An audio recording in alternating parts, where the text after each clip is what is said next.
Welcome to part two on the return on investment model. This time what we're going to be looking at is how to shape your team to maximize the performance in any given market.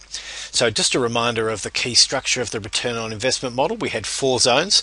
When potential is high but performance is low, the invest strategy is the best one there.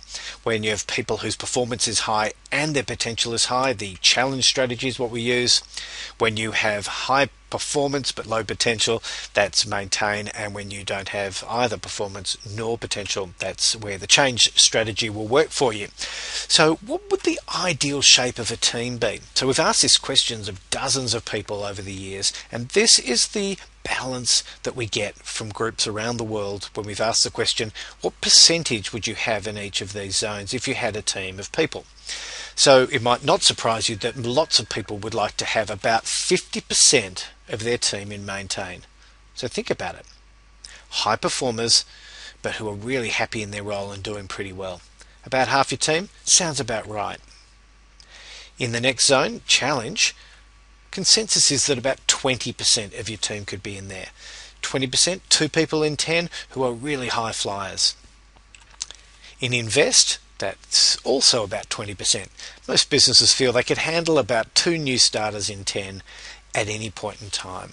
And finally, that means that there's about 10% or 1 person out of 10 who is in the change zone. So if that's the ideal shape of the team, let's just test those numbers a little bit and see whether they're right. What we're going to do is have a look at each of those and work out what if you had it too high or your numbers were too low at any point in time. Following on from that, we're going to get you to do a case study, and you can always test this yourself back after the video is concluded. So if in invest, if the ideal amount is 20%, if it was too low, we'd be asking the question, where is the new talent coming from? If your figures are too high, so you've got more than 20% of people in your invest zone, we'd be wondering how you're going to resource and fund the development of those people, because they're going to be quite time consuming. In the challenge zone, the ideal number is 20%. So if that number was too low, we'd be asking the question, who is stretching and taking your team to new heights? Who are the people who are really pushing your team to new levels? If the number's too high, you've got yourself a flight risk. You've got too many high performers, not enough opportunity for them perhaps, and they will leave. Now these are the people who are most likely to leave and will hurt you the most when they do. So beware if you've got too high a number in that zone.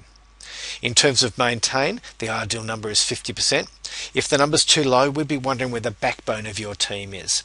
If the number's too high, we'd ask the question, is your team starting to become a little bit sluggish? And in change, the ideal number is 10, so 10%. If that number's too low, we'd be asking the question, are you sure? Try lifting the bar. Typically there's always 1 person in every team who is the lowest performing, lowest potential person. Finally, what if that number's too high? Well, we'd be asking the question, are you being tough enough on your underperformers? Are you dealing with the people who don't really belong in your business unit? So that's the figures for the ideal team.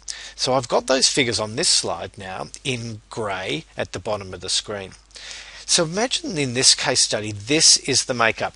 This group has 10% in invest, 30% in challenge, 40% in maintain, and 20% in change. So it hasn't got any of the right numbers. My question to you would be, where would you work first? What would be the challenge you would undertake first in putting this team back on track? So if you want to pause and have a think, you can do that now. Otherwise, here's what we think. We believe the first area that a manager of this team or a leader of this team should work on is in the change area. There's too many underperformers in this group, and so we encourage that person to manage those people, either manage their performance or manage them out of the business. Second thing we do is, once that's happened, is to get more people into invest. You've got space for at least 1 person there, so get investing and find some people who are going to be good in your business. And the third area to deal with is to work out how to manage those extra people you've got who might leave.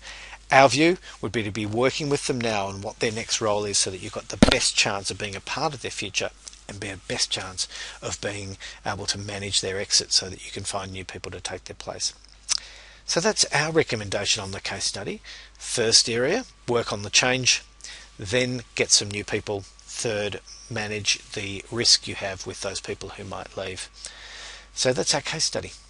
So yep, we said the ideal team would have about 20% of people in invest, about 20% in challenge, the backbone of the team about 50% in maintain, and 10% in change.